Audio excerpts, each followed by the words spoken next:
Добро пожаловать на канал уютных историй под одеялом. Примите комфортную позу, закройте глаза и расслабьтесь. Приятного прослушивания. Все начиналось с небольшого снега, красивых кружевных снежинок, которые настолько медленно опускались вниз, что я могла видеть почти каждую из них в отдельности. Я стояла на углу улицы, ожидая, когда зажжется зеленый свет, и одна большая хрупкая снежинка приземлилась мне на ладонь. Я разглядывала симметричные паутины и кристаллизованные ветви. Помню, читала, что снежинки образуются вокруг частичек пыли. Делает ли это их похожими на жемчужины, рожденные из песчинки? Мне понравилась идея, что снежинка – это зимняя жемчужина, спускающаяся с неба. Пока я смотрела на снежинку, которая так явно выделялась на фоне моей перчатки, она растаяла. Эти жемчужины просуществовали лишь мгновение, и их нужно было увидеть, прежде чем они исчезнут.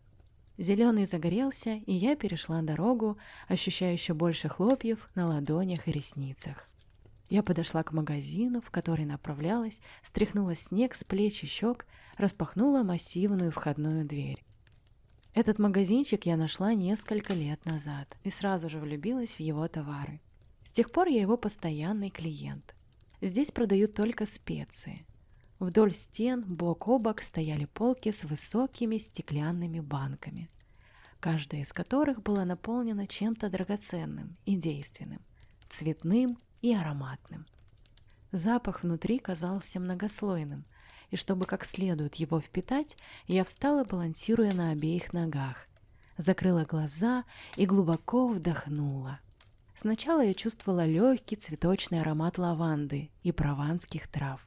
Следующий слой был теплее и пах корицей и стручками кардамона. Под ними были сложные смеси карри, металлический привкус куркумы. В самом конце первого глубокого вдоха я почувствовала горячий, острый и возбуждающий аромат чили. У меня был список того, что мне нужно, конкретный рецепт.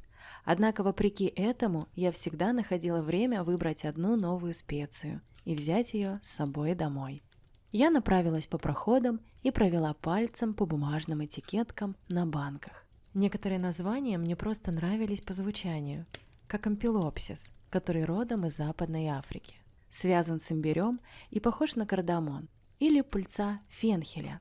Ее еще называют пряностью ангелов, и на этикетке написано, что она может превратить любое простое блюдо в необыкновенное. Я открыла банку с амчуром. Он сделан из незрелых, высушенных и измельченных манго и используется для придания кислинки. Амчур пах фруктами и остротой, но также немного пылью. Я завинтила крышку и продолжила осмотр. Здесь можно было найти ягоды можжевельника, которым требуется 3 года для созревания, прежде чем их можно будет собрать, и ярко-красную копченую паприку, и тонкие нити шафрана. Еще было что-то под названием виснага, семена калинджи и высокая банка кафир-лайма. Я читала об этих листьях и о том, как они могут придать супам и жареной картошке аромат, и решила, что это и будет моим новым сокровищем, которое я заберу домой. Окончательно определившись, я достала из кармана список и начала поиск специй, необходимых для приготовления моего самого любимого чая.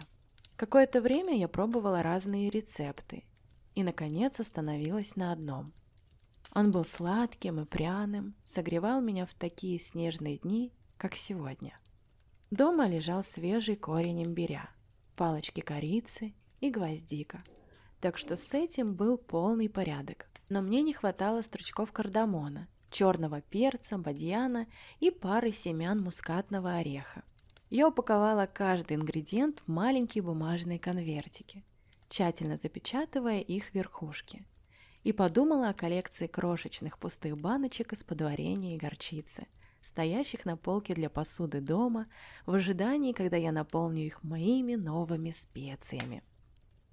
Покупки были завернуты и оплачены. Я сделала еще один вдох пряного экзотического аромата и вышла обратно под снегопад. Теперь он набирал силу. Эти легкие ленивые хлопья превратились в плотную пелену, Тротуары и уличные знаки покрылись слоем снега. Я слегка приподняла шарф, немного опустила шляпу и осторожно направилась к тому месту, где оставила машину. Дороги только начинали покрываться коркой льда, и я медленно ехала по проспектам, пока не свернула на свою подъездную дорожку. Я подумала, что потом мне придется взять в руки лопату. Зайдя в дом, я положила специи на столик и, повесив пальто у двери, посмотрела на густой снег, падающий на соседские дома. Я решила, что останусь вечером дома. Меня захватило прекрасное чувство от того, как снег припорашивает крыши, а я в безопасности и тепле, и мне больше никуда не нужно. Я подумала, что могла бы попробовать приготовить острый бульон из листьев лайма, которые купила. Возможно, что-нибудь с рисовой лапшой, тонко нарезанными овощами и каплей кунжутного масла. Но сначала переложу все новые специи в стеклянные баночки и заварю чайничек чая, чтобы подтягивать его, пока работаю. Я из тех, кто считает, что простые домашние дела, такие как приготовление пищи и уборка, могут быть довольно приятными, если делать их правильно. Зажгите свечу, налейте напиток, включите музыку или старый любимый фильм и наслаждайтесь процессом от начала до конца в спокойной и обдуманной манере. Поэтому я зажгла свечу и поставила пластинку, завязала фартук и начала отмерять специи и высыпать их в чайничек. Когда вода закипела, а дарджилинг достаточно настоялся, я наполнила чашку и отнесла ее к заднему окну, откуда было видно, как тускнеет свет, солнце садится за облака и хлопья падают на ветви. Я твердо стояла на ногах, как в магазине. Наклонившись к чашке, я глубоко вдохнула прекрасную сладкую горячую масалу, прежде чем сделать длинный, медленный глоток. Друзья, не забывайте подписываться, оставлять комментарии и лайки. Это важно для развития канала. А также нажимайте колокольчик, чтобы не пропустить новую историю. Приятного отдыха!